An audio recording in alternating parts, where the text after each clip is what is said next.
Welcome to Aging Under the North Star, your trusted podcast for aging, caregiving, and senior living. Today I have with me Michael Quinones, our Director of Client Services here at North Star Senior Advisors. Welcome, Michael. It's so good to have you. Thank you. He's also my son, my youngest son, so I'm proud to do this with him. He joined North Star a little over a year ago, and he is now leading North Star and just doing an amazing job. I'm so proud of where you've taken us and where you're leading us. So thank you for doing that. Yeah. But this podcast is just going to be about the day in the life. You saw me find this company and own it, since you were a little boy. So jumping in probably was very easy for you, or maybe not. Maybe there's more than you thought it was. A little bit of both. It was easy doing the tours and things like that, but learning the back end, having to get the 1823 and the difficulties that come with that sometimes, that was a learning curve for sure. Yeah, absolutely. So there's a lot more than what people think senior living advisors do. Let's talk about your day-to-day so people know that we're not just, finding communities and going on tours. That's the easy part of the job, right? Let's talk about what your day-to-day looks like. Yeah, so depending on the day, of course, we also do care management, so I like to get that taken care of before I start the placement side of things. But a typical day, if there is care management, I make sure that's taken care of, and then I'll start reaching out to some families, whether it's a new family or families that I've been working with for some time now. The goal is to always just to be an advocate for them, reaching out to make sure if they have questions, concerns, anything like that, that we can answer for them to help guide them through those next steps. Sometimes we have marketing events, so if I'm available, I'll definitely attend those as well. And then the biggest part of our job, of course, is going to the hospitals, going to the nursing homes, just to see if there's any families that we can help out. Absolutely. And so say I'm a client and I just called you and someone gave me your phone number. I have no idea what a senior living advisor is. How would you describe it? Say you were, at a coffee table with your friends. How would you describe what you do to your friends? Easiest way to explain it, we're essentially real estate agents when it comes to looking for senior living communities, whether that's a 55 plus, independent living, assisted living, or memory care, based on the family's information, their budget, the level of care that's needed for their loved one, as well as their desired location. We'll put together a list of those community options, share them with the family, and just hold their hand throughout the entire process to make sure it's as smooth as possible. You mentioned 1823, so we're here in the state of Florida, and in the state of Florida, the 1823 is a required form to have for the assisted living. So it's like a prescription per se of what requirements and how to take care of your loved one, medications, if they can pivot and bear weight. It just tells the assisted living community or memory care community what type of help that someone needs. How does one get one of those? So an 1823 form, the easiest way, of course, is if you're already in a hospital or in a rehab. But if neither of those are the case, then you'll have to go through your primary care doctor. Sometimes it could be a bit difficult getting that form from them. And depending on your primary care doctor, if you've seen them within the last 30 days, sometimes within the last 60 days, they can go ahead and just fax one over to the community directly. But if it's been some time since you've seen your primary care doctor, they're most likely going to want to schedule an appointment. And you know how that goes. They'll schedule that appointment a month or 2 months out when you're looking to make the transition as soon as possible. So we'll step in to try to make sure that the documentations and everything gets sent over to the community prior to your admission, of course, just to make everything as simple as possible for the family. Now, how do you help families know when it's time to move? Like switching from, I'm just thinking about it, to it's time to move. Well, when it comes to me, I always recommend to the families to keep their loved ones at home. Of course, that's what everyone's goal is to age in place in their own house. But of course, if safety becomes a concern, if no one else is in the house, if they're living independently, maybe they're a frequent faller or anything like that, then that's usually going to be the time where assisted living is going to be needed. Absolutely. I've had instances, and I can share a story where I came to go do a consultation for a husband and wife, and the husband took care of the wife. She was bedbound, fall risk, huge fall risk. And I said, now's the time. You have no family. I think she could bear weight, but she just was afraid of falling. So she just stayed in bed.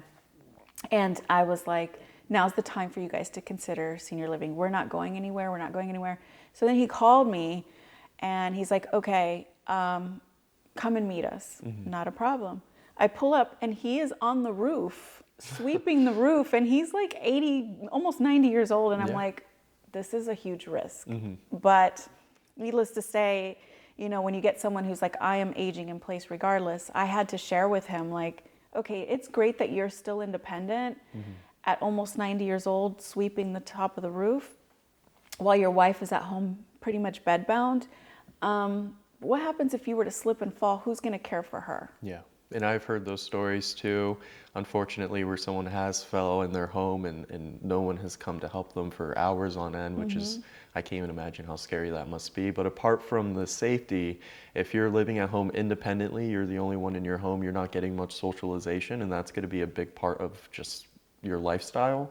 So you'll notice a big decline when someone is just living at home. They're just going from their couch watching TV, grabbing a quick sandwich, nutrition, that's another big thing too, and just going back to the TV to sit there for the rest of the day. But typically in instances like that, you'll notice a big decline with the families. And at that point, it makes it a lot difficult for them to transition into a community. And most of the time we're finding like the families aren't even local, right? So they're aging parents, they see them maybe once a quarter, once a year, sadly. They don't know what's really going on. And the aging parent isn't going to tell you on the phone, oh, I'm suffering, or I'm not eating healthy, or I'm lonely, right? They don't want to be a burden. And yet they're not saying anything because they don't want to move from their home to a senior living community. I always tell families to check in or have a neighbor check in as best as possible, have a second pair of eyes, because there is a lot of, it's not neglect, that's not the word, but just, they do neglect themselves, right? They're not oversee caring it, for the them. families, Yeah.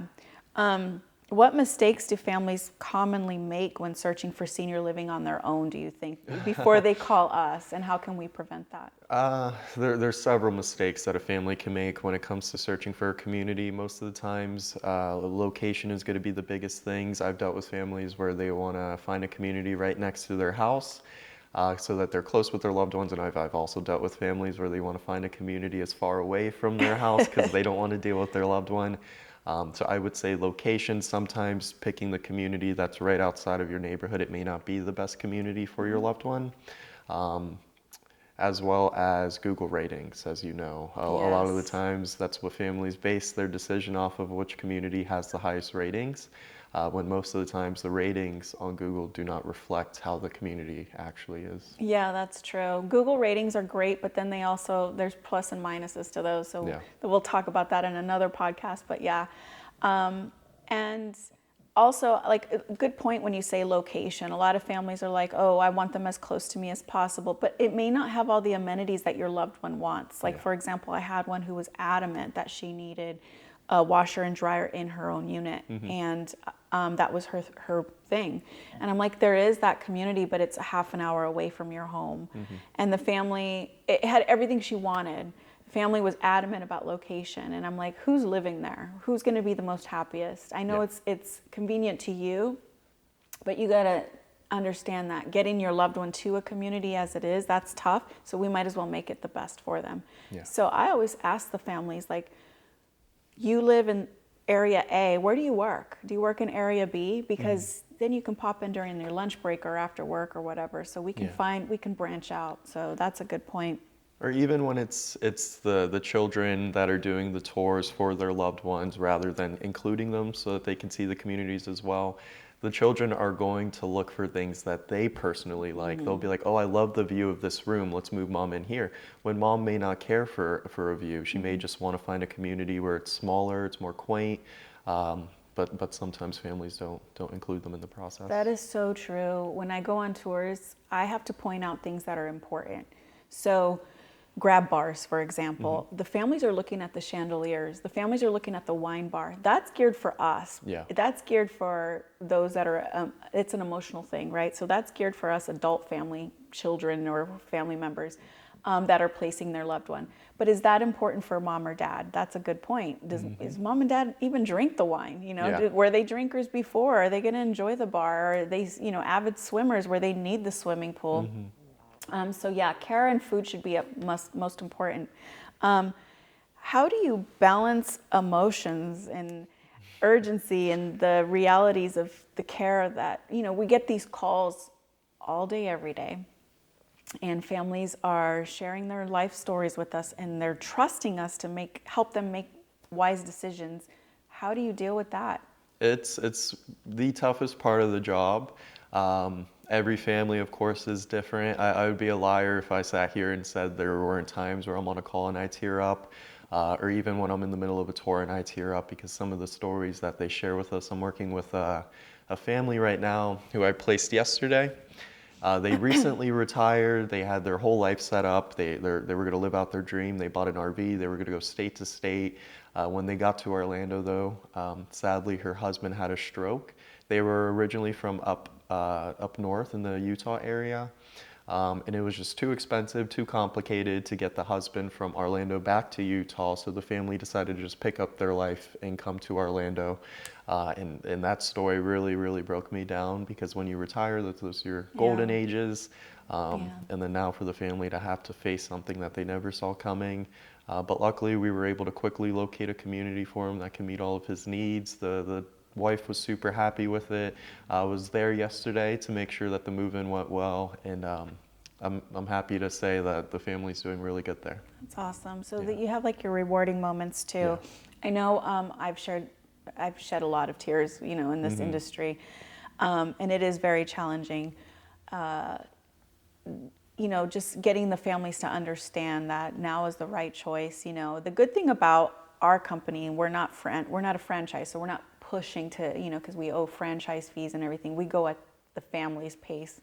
Now, I guess where I'm going with that is, how are we different than those online placement agencies, like A Place for Mom, or those franchise companies that are on boots on the ground like we are? How are we different?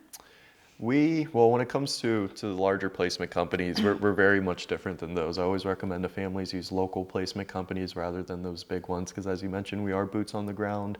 And kind of going back to what we were discussing earlier, a lot of the families, they'll base their decision off Google reviews.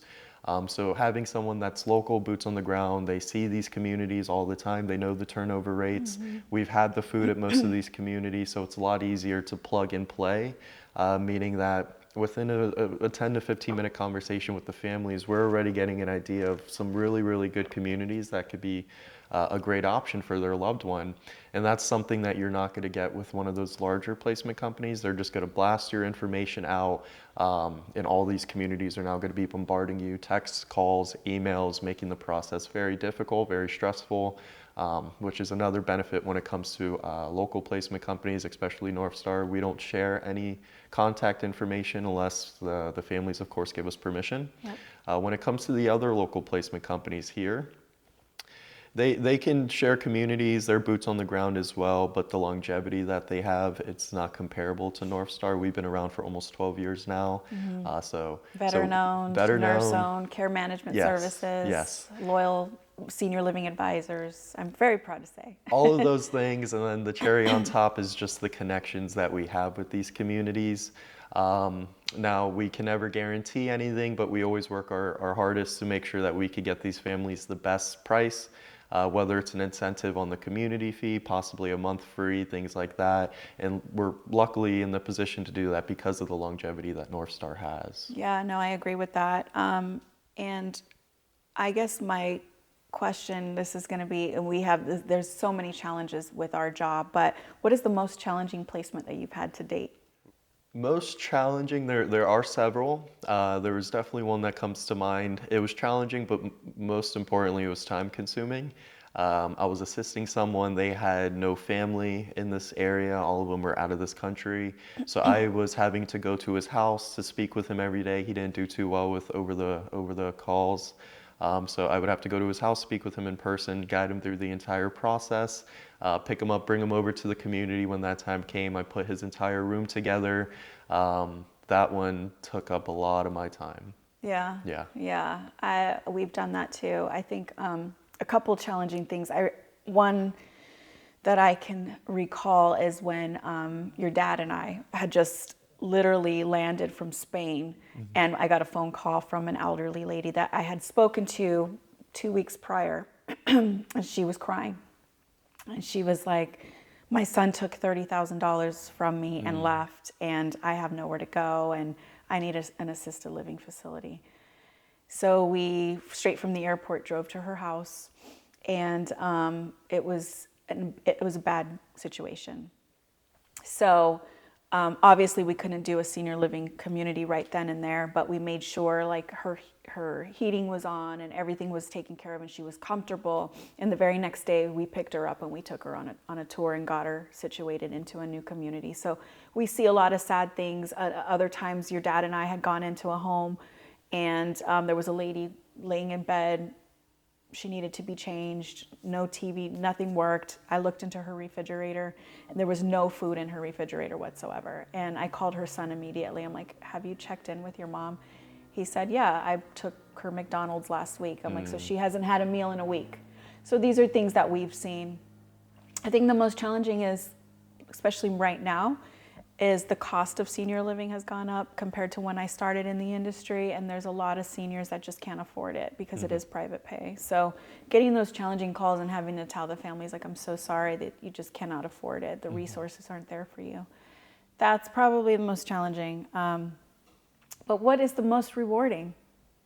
Most rewarding is when it's a good fit, when the family, they listen to us and they allow us to at least pinpoint 2 options that would be a good fit for their loved one, and they allow us to accompany them on the tours and guide them through the entire process.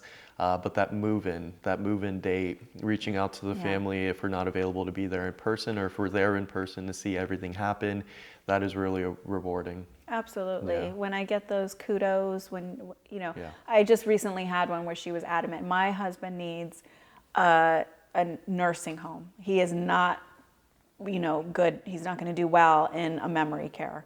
And I said, well, the nursing home isn't going to keep you here. And she was like, well, he's nursing home all the way. And I said, may I ask why? She said, well, my sister-in-law was in a memory care and it was a horrible experience. And I said, well, I promise you we won't go back to that memory care. But let's try this memory care. Let's just take a look, because you have no other options other than taking him home, which you cannot do. And so she was hesitant, but we went. And to this day, like, she's thanking me, like, thank you, this was the best decision ever. So not all memory cares are a fit for someone, but there is a memory care fit for someone out there, as long as they have an open mind.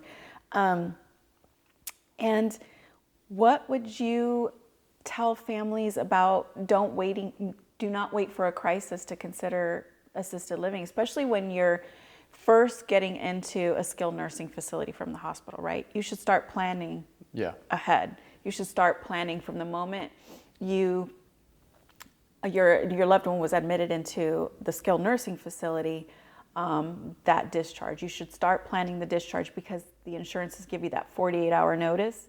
48-hour notice, yes, have we done it? Many times. Is it stressful?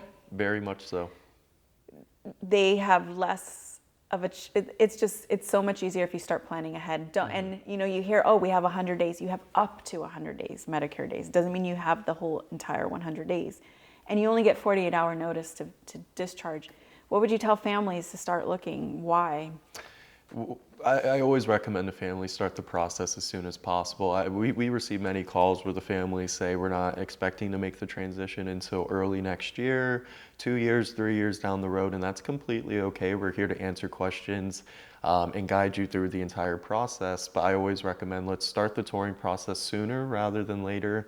That way, when the time comes, you at least have 2, maybe 3 communities in mind that you can go and retour, possibly do a lunch tour, socialize with those residents. But starting in advance just makes everything so much easier, stress-free, which is very important. But when we do deal with those families that wait until that last minute, everything is scattered. They think, okay, I found the community, we're done. No, not yet. We still have to work on the documentation. We still have the lease signing. And most importantly, which takes the most amount of time, we have to put furniture inside of that unit. And then sometimes if the family's not able to do that, we then have to go through a third party for a moving company. and we're stuck on their schedule. Yeah. So if they're not available that day and the move-in's that day, then everyone's kind Yeah. of spinning and trying to figure out what we can do to get a bed in the room, because that's at least what's going to be needed upon move-in.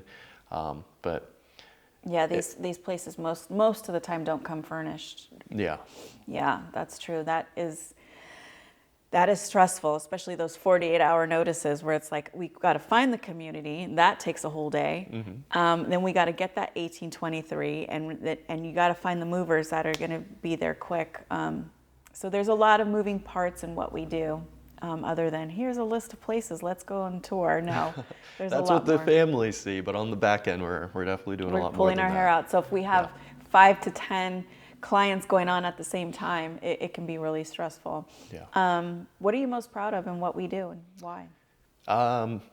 Being able to learn these communities, get those relationships, as I kind of mentioned in the beginning, a lot of these communities we're really close with. So it's nice to know in a difficult situation for these families, they can afford the room and board fee, but maybe the community fee is a little bit higher than what's expected, and we can kind of negotiate that cost with the community to help that family out. That's going to be one of my favorite parts of the job, as well as when families don't have anyone, as difficult as it is, it's always the most rewarding work. I worked with someone, there was kind of a family conflict where the mom wasn't talking to her son and her daughter. And I was doing everything for her, transporting her to and from different communities to tour. Upon move-in, she ordered a bunch of furniture. I came in that day, I put together her dresser, I put together her bed, and then actually we went out after I got all that furniture together, and we went to go get some Jamaican food. Aw. So it was times like that, it's just a Yeah. reminder that what we do, it's really important and it's really rewarding. Absolutely. I want to thank you. And, it's a family business, and I want to thank you for leading it to where we are today. And, I've seen a tremendous growth since you've taken your role with North Star, and I want to thank you for that. And I'm so proud of you. Thank you. And looking forward to many more things that we have planned for 2026 and beyond. Me too. Yeah, thanks. Thank you for having me.